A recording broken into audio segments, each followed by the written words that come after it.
Sir, what can you also say being a former military?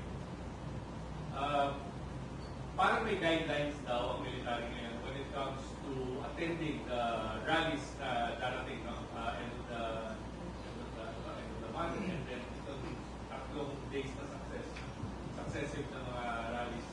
There are guidelines daw na parang hindi, well, at least hindi ko, hindi totally free dahil because of yung mandate and the hopefully ng mga sundalo. Do you agree na dapat may guidelines kung sumali?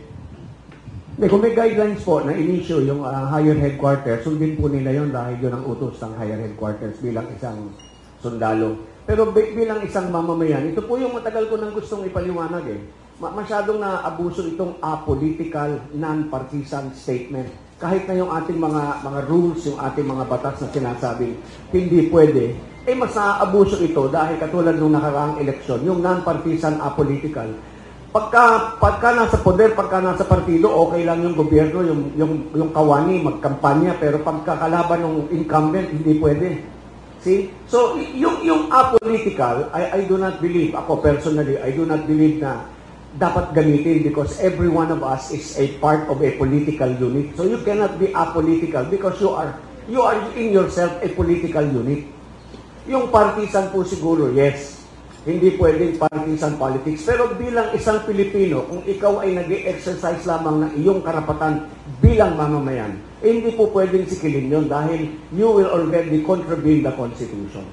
And this is something I think that needs to be clarified also doon sa mga nag-a-advise against participation. Because if you are a soldier, if you are a policeman, you are no less than a Filipino just because you wear the uniform. Hindi ko po sinasabing mali. Sinasabi ko po sundin nila dahil yun ay utos ng higher headquarters. Pinapaliwanag ko lang po para din siguro malaman nila na yung mga naka-uniforming yan does not make them less of a Filipino just because they wore the uniform. They still have their rights. And you cannot curtail that. Yung mga ganyan. Minsan meron ng kampanya meron kaming pinapaliwanag.